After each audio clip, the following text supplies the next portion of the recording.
What is the poorest financial decision you've ever seen somebody make? So this is small potatoes, but it was so constantly bottom of the barrel poor financial choices it's stuck in my memory. It wasn't buying a house or anything, but even buying a sandwich, she'd fuck it up somehow. Worked with a woman, mid-30s with 3 to 4 kids. Not to judge, but she was around 350 pounds and would non-stop complain that they didn't have enough food to eat.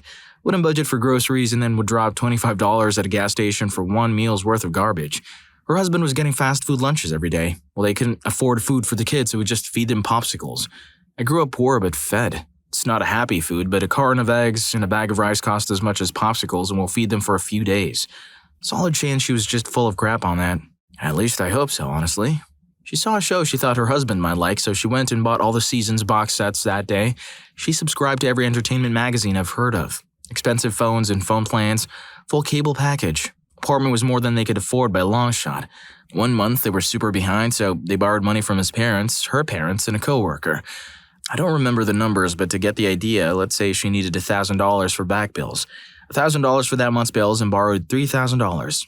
Sweet, she can get caught up and give back $1,000 she overborrowed. No, she calls the companies and pleaded hardship, not using the money borrowed to pay anything, falling further behind on payments. Went on a spending spree with the extra money and bought more garbage. At the end of the month, they are $5,000 deeper in the hole, 2 months behind on payments, and things start getting shut off. Also destroyed their relationship with a coworker, but like my mom always said, never lend money you can't kiss goodbye. Lastly, my roommate is renting a PS4 from a rent-to-own shop. He's paying $80 a month and he's had it for about half a year. He's put, loosely, about $450 into it. Well, he's selling some of his video games and was deciding whether to keep it or return it. I asked him how much is left to pay, to determine if it's worth keeping. He still owes $450 on it. He still, after paying nearly $500 for it, owes more than a PlayStation costs to buy in the first place. PS4 is like $300 new, and the one he's renting is used. You need to slap your friend for me. Reading this just really hurts being a gamer and all. Story 2. I spent the night at my friend's house when I was around 14-ish, and at their house they had, I think, 4 or 5 kids. I was friends with the oldest. We didn't eat any dinner at any point and we're all getting hungry. The kids asked to have some money to walk to the grocery store to grab hot dogs and stuff to make a quick, cheap dinner. Mom said, "I only have $15 and that's my cigarette money." We all ended up not eating anything. My uncle and his wife did this with my cousin. I stayed over often and was always dying to go home so I could freaking eat. I remember they even tricked us into cleaning most of their house. We were like 9 years old, woke up and asked if we could have breakfast. They didn't have anything we could make ourselves or simply none at all. They promised to go buy us some if we cleaned their living room. We would clean it, then we would let them know and then get our breakfast. Then they'd tell us we needed to clean this room first, then they definitely would. Repeat like 4 times, then they'd try one last time telling us to clean their room, while they stayed in bed smoking. At that point, I was done. It was afternoon and they still haven't fed us and I have cleaned almost their whole house. I told them no, I don't want to clean their room. I don't need them to get me food. I'll just call my dad to come pick me up and he'll feed me. I think at that point my uncle got scared. My dad would have been pissed. It would not have been a good time for him. Then gave us cash to go to the corner store for food. Story 3. I went to audio recording school. It was expensive as hell and I paid a chunk. My parents paid a chunk. And my grandparents had put money aside for me for school. Jobs are tough to get and the resources at that school are abysmal. It's a for-profit organization that owns the school and it's all about inflated numbers to rope in anyone they can who can pay for school. Even after we told him we were able to pay, the school was urging me to take out a massive student loan. Anyways, there's one guy I went to school with. I only got to know him the second semester, found out he was in debt from 2 years of university, and switched to this school, so the entire tuition was being paid in student loans. When we all graduated, everyone found mildly related work. A lot of people ended up working in audio or visual, which I personally think you don't need to go to a 2-year program for, but whatever. I work in a VFX studio, but I'm going for a master's this fall.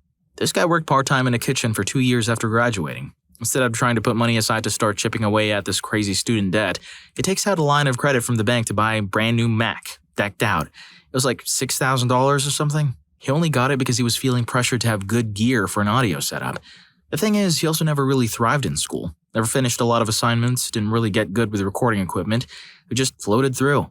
So he's on student loans, probably will have to pay them for eternity, and his first post-graduation decision was to buy a $6,000 computer for audio, but he doesn't even use a DAW. Have anything to record, it literally sat in a box for 2 weeks before he actually set it up. I'm just confused in general. It's scary. Scariest part is that the school advisors didn't say anything to flag this with him, like, you're not doing well, you're purely on loans, are you all good, man? They were just like, money. Horrible financial decision. And I just feel bad for him because he wasn't in a space to make up his own mind to back out. I was feeling the pressure of, I might be able to make it big if I get the best gear, but didn't have the chops to back it up. Maybe this dude should have just took up finance. Think of it. What he'd learned could probably be used on how it pays debt. But that just requires more debt to study, so all I can say is this guy is in a pickle. Story 4. My dad has made too many to count. My mom almost wonders how she never saw the red flags looking back. First one she remembers was just before their wedding. He got a ton of money from some property his family sold. Long story short, they put it under his name when they bought it to avoid taxes, and would be spending just about every night at restaurants and taking out hundreds from the ATM at a time. For the wedding itself, my mom paid for stuff like flowers and food, while my dad offered to pay the country club for letting them use the space. Day of the wedding, he doesn't have it paid because the money he was supposed to spend it on was instead used for buying stocks. Cut about 15 years later, after about a decade and a half of spoiling the ever-living hell out of me as a child and losing a job while also never finding one for 2 years, while still buying stupid stuff like a 3D printer, my dad ends up divorcing my mom. It was mostly due to a lot of financial stuff, including him bringing my mom's car back to the dealership thinking that by doing so, the lease would be gone and they wouldn't have to pay for it. Did I mention that he did this without warning? Around this time, say 2 months later, my grandfather dies and gives my dad a pretty sizable amount of money. First thing he does is lease an apartment for a year, the only smart thing he did in my lifetime. At this point, he's still jobless and is taking care of a kid every other weekend now. To him, this was the perfect opportunity to buy a brand new Jeep Wrangler, mountain bike, and a yacht club membership to keep his boat at. Food? Just buy it all from Whole Foods. Sick of my cooking? Screw it, let's just get fast food and dinner at restaurants every 5 seconds. I could go on, but it'd take too long. To sum up how it's been for him as of now, everyone in his family, myself included, has stopped contacting him.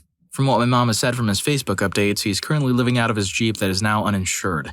He had a job as a barista, but I'm pretty sure that he quit that a while ago. Story 5. Guy who worked with a friend's girlfriend. He had just started a new job at Walmart and he was late because he stopped at the convenience store to buy cigarettes. Again, he worked at Walmart where they sold cigarettes and probably for the same price or cheaper. So not only did he get in trouble with his new employer and pay more for the cigarettes than he needed to, he lost money from time not working. Another pretty bad one.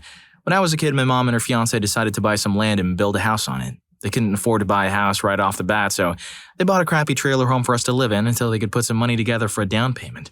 Later, instead of using the money they had saved for a down payment to build a house, they decided to add on to the trailer they already had sitting there. Her fiancé worked in roofing, construction, and house remodeling so he could do most of the work himself, but the old stupid trailer would still be there with its cold and crappy kitchen, old and crappy AC, old and crappy restrooms, old and crappy insulation, etc. What a crap fest. Well, he worked for a guy who would constantly fire him, especially if things were going well in his life. This guy just couldn't stand to see any of his employees do well in life. Anyway, so he was helping with the building by providing labor and tools, then about halfway into the project he picked a fight and rage quit and fired my mom's fiancé. Again, he fired his employee for a disagreement that had nothing to do with work at the worst time just to make sure he could finish building the add-on. So after investing thousands of dollars into materials, the exposed lumber sat in the sun and the rain until it was warped, twisted, and ruined. And again, after being screwed over for the 100th time by this man, my mom's fiancé went back to work for him. My mom finally had enough after that and left him. The workers should have banded together and started their own company. With a lot of the skilled workers in the area working somewhere else, the guy would have found it difficult to keep his business up. Problem solved. What you guys should do too is band together and hit that like button and subscribing to the channel. All work would be worth it and we'll have the biggest channel. Story 6. A fellow I worked with years ago inherited a logging company after his dad died in a car accident. Life insurance paid off all the loans that his father had on vehicles, houses, equipment, trade accounts, and left him with a pile of cash as well. His father had a continuing contract with the local sawmill and had a trustworthy and loyal crew that worked well together and knew how to do their jobs. The logging supervisor knew the business inside and out and basically ran the company with little input from the father except on whether or not it was time to buy new equipment and sign the checks. The son could have left the crew alone and reaped the profits as he lived a life of luxury. Instead, he decided that he was going to run the company himself. Went partying and making friends and finding girlfriends by buying everybody some snow, then started replacing his dad's longtime loyal employees with bar friends who were inexperienced, unmotivated, and not loyal to him. The rest of the old crew quit because they couldn't handle working with a bunch of wild kids. The machinery, none of which was older than 3 years old, was falling apart due to improper use and neglect from inexperienced operators, so he started trading them off for brand new iron and started making payments. The supervisor saw he was fighting a losing battle with a headstrong son, so he quit. The son went from having the world by the tail and owning outright 22 pieces of machinery and some 30 pickups that worked 10 months out of the year to losing it all and declaring bankruptcy in less than 2 years. When I worked with him, he was working for wages and had to turn over 60% of his earnings to his bankruptcy trustee. Story 7. A friend who goes through a new life direction every 12 to 18 months depending on which video game and/or anime she's currently obsessed with. Rich parents who paid her bills. She didn't even get a job until she was nearly 30. Anyway, one game obsession, though not the one you'd expect, circa 2012 or so, led her to want to be a rock star. Not have a band, not make music, just straight up rock star. Go big or go home, I guess. She lived in Austin at the time. You know, the live music capital of the world. So wanting to start a band is theoretically no big deal. Pick any street corner and swing a stick and I guarantee you'll have 2 guitars, a bass player, and a drummer by the end of the day. She didn't do any of that. No posted signs in coffee shops or the Chronicle. No hitting up college commons looking for musicians. Nothing. She instead seemed to take the "if you built it, they will come" approach and use daddy's money. Bought an entire band's worth of brand new instruments, 2 guitars, a bass, a drum set, and a microphone. One of the guitars was a Flying V, for God's sake. On top of that, she couldn't play a single one of them or carry a tune in a bucket if her life depended on it. She'd take the occasional singing lesson when her schedule allowed, but it was sporadic at best. She did do drumline in high school marching band and insisted that and regular rock band drumming was basically the same thing. I'm really not sure what her plans were, but I watched those instruments gather dust over the coming weeks, which turned into months, which turned into years. It really made me angry because I was severely struggling financially at the time and in college, and all I wanted to do when I hung out at her apartment was smash every single one of those things out in the balcony. I think she eventually ended up selling them via Craigslist without so much as a single other band member ever recruited. Hey, the Flying V is a classic-looking guitar, but honestly, if she provided a Les Paul, I'd be in. I'd probably get to keep it if things don't pan out. Story 8. Boyfriend's ex-roommate. I'll list some highlights. Made about $3,000 a month. All he had to pay was $400 for his half of the rent and $100 for lights. My boyfriend paid Wi-Fi and half the rent and lights. Roommate's girlfriend bought food. She worked a few hours a week and made around $400 a month. No phones, no debt, no car. Only bill was half rent and lights. Every payday he would buy 2 ounces of good grass, a few grams of other stuff, mainly anything you could use on grass, and one for his girlfriend because they didn't like using old dirty ones and didn't want to clean old ones. So around $400 in grass and $100 in glassware twice a month. So around $1,000 a month at the dispensary. They had a dog and he once spent the money his girlfriend set aside for dog food and cigs. Dog didn't eat for a week till girlfriend got paid again. Dog got sick once and he refused to spend $50 for a vet. He said if she gets sick enough that she needed a vet, he'd rather go put her up for adoption. Often couldn't afford his half of the bills, and many months my boyfriend had to cover both halves. In 1 month bought an Xbox One and 5 games, sold it a week later for $125. 300 worth of games and 300 Xbox for $125. 2 weeks later, he bought a PS4 and 2 games, and traded it a few days later for an ounce of grass that sells for $40. This is one example, but he'd do stuff like that often. Story 9. Needed a car, saw one that was priced amazingly well, screamed, "Too good to be true," but decided, what the hell, and set up a time to see it before I made my decision. Another guy ended up coming over at the same time. Think the seller wanted to pressure us into the sale? Took a look at the car, and you could see that the rocker panels were literally just cardboard sprayed painted over with metallic paint, like bits of unpainted cardboard were visible. Tires were bald to the point 2 of them were showing steel. The driver's side door had a broken off handle. The guy had to open it by using the hook portion of a cheap hook latch to fish around and find the mechanism. Starter was separate from the steering column, as in you had to insert it to actually use it. Also, the thing clearly had 0 suspension. When the seller climbed in to start it, there was no bouncing, and the tires and wheel wells were barely an inch apart. This old car had a Chevy logo on the front grille, but the words on the front doors were Focus, as in from a Ford. It screamed bad idea, even to me, who had a history of poor decisions. I told the guy I wasn't interested and walked away. Heard the other guy say he would take it for the $500. A week later, I saw the guy posting on the same group the Hard had been posted on originally, raging because he got pulled over and the inspection sticker proved to be a stolen. Go figure, buddy. Story 10. Late to the party, but I can actually contribute. Ex-colleague of mine would hit us up for money a day or 2 after payday every month without fail. Of the 6 of us on our side, he earned the second highest salary, plus overtime. He also was illegally subletting a room in his flat and charging the guy way more than half the rent. Plus, he also drew income from a pension. He's in his 60s. It got to the point that his utilities were getting cut off. He couldn't afford food, diesel, cigarettes, etc. His solution? Steal food and cigarettes from us at work. Constantly nag us for loans, try and guilt us into feeling sorry for him. Now we knew he was chatting to women in Ghana and he had been out there a few times to visit. We suspected that this was the reason he had no money. Anyway, he ended up getting fired and had to give his work phone back. He had been using the work phone as his personal phone. He didn't make payments on his own phone and it got cut off. So since he's left, we've ended up with some insight on where his money was going. He owes an exorbitant amount of money to various companies based on the amount of calls we've been getting from debt collectors. It was at least 3 to 4 months behind on rent. He filled his car up in April and never paid for the diesel. You were correct that he was sending money to women in Ghana. We got a text from some lady asking him to send €100 so she could get her hair done. I heard through the grapevine he also continued to claim unemployment and housing benefits after he had actually found a job. But he got caught and so was supposed to be paying that back plus court fees. This is probably just the tip of the iceberg. I thought he was slimy from the get-go, so I never gave him money, but another colleague did and I don't think he was ever paid back. It still baffles me that someone in his mid-60s could be that bad with money. I can't wait for him to appear in 90 Day Fiancé. Story 11. Gambling.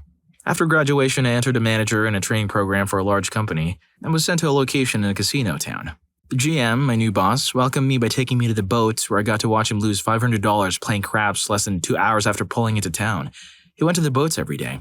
Long story short, he embezzled an estimated $500,000 from the business over the span of a decade to support his gambling problem, and he ended up losing his job and family over it. He was lucky the company just fired him, no police involvement, which I still resent. He blamed me because it was more difficult to cook the books with me there, but the internal auditors would have caught him with or without me around.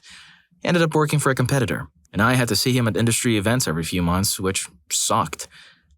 I hope you enjoyed the video, and if you made it this far, I'm sure you'll also enjoy what has been the best corporate Darwin Award. Story 3 definitely would ruin a business. See you in that video.